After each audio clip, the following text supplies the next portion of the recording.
give you an opportunity to ask questions of any one of the three of us. I read to you now, we believe we speak on behalf of all fair-minded South Africans, irrespective of political persuasion, in showing our support for the Minister of Finance and his former colleagues at Sars and our outrage at this attack on them. Not only are the charges baseless, but the manner in which they have been pursued is clearly calculated to besmirch the names of the individuals and has predictably already seriously impaired our national economy. Those behind this campaign of public vilification and persecution must have known this from the outset. Recent reports have suggested corrupt motives involving massive sums of money and/or tension between the presidency and the Treasury.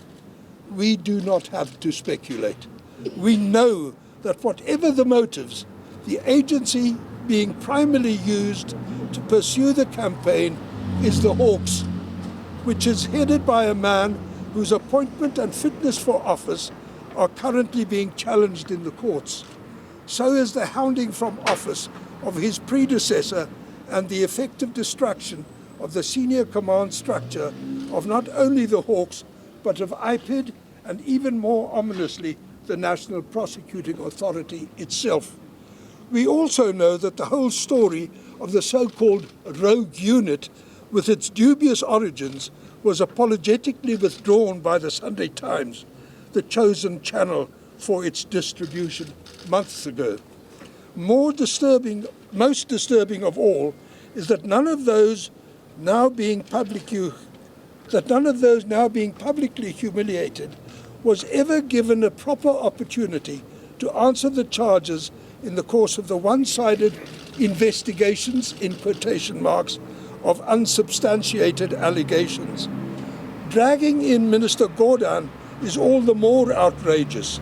The timing and the manner of the steps against him evidence ill will towards a loyal public servant who, together with then Minister Manuel and their team of reformers, created arguably the most efficient government agency of the new South Africa. He does not deserve this. Neither do we. That is our statement. We are now available for questions.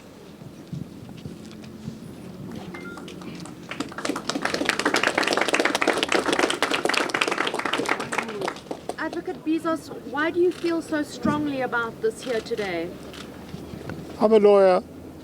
Part of our job is that the law is in accordance with justice, and we are concerned that people are being unjustly involved in criminal prosecutions, which we know are not valid. We are concerned about the future of justice and law in South Africa. Judge Krichler and I and many others, like the Suzman Foundation, have fought apartheid for many years.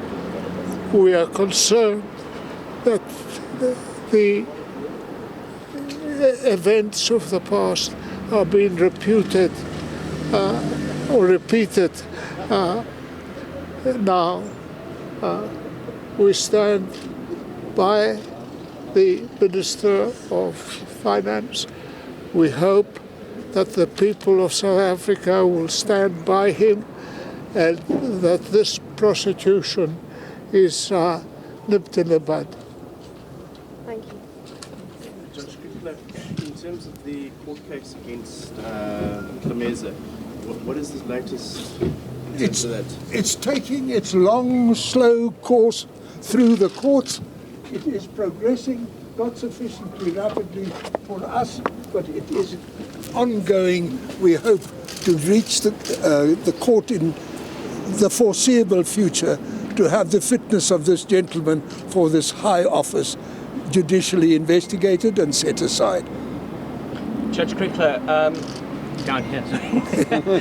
Freedom Under Law, Helen Suzman Foundation has often stepped in where there are irregularities, unlawfulness in procedure to assist various people in the civil service, in the police. Is there any prospect at this stage of Freedom Under Law or Helen Suzman Foundation assisting these? Every prospect indeed of both organizations giving these people actual support in court, yes. We are planning that.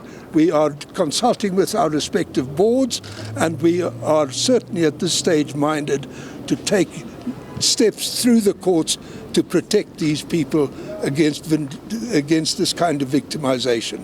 I think I must make 2 points to you. We are dealing with the hawks, the sharpest knife in the law enforcement drawer. How many months ago were you robbed at the Helen Suzman Foundation, Francis? In late March. Late March. An armed incursion on a Saturday afternoon at the Helen Suzman Foundation, run like a military operation. The correct computers taken, the computers that had to be taken, that had sensitive material on it. None of the other stuff. Clearly the act was committed by a military-style organization that knew precisely what it was doing. How many policemen do you think have been to take fingerprints at the HSF? Or come to ask a statement from one of the complainants? Or to come and investigate the scene? You know how many. The hawks are very busy. They're busy pursuing piffling, trumped-up charges against people like Ivan Pillay, Johan van Lochtenberg, Gordhan himself. They are not doing their job. We intend showing that up.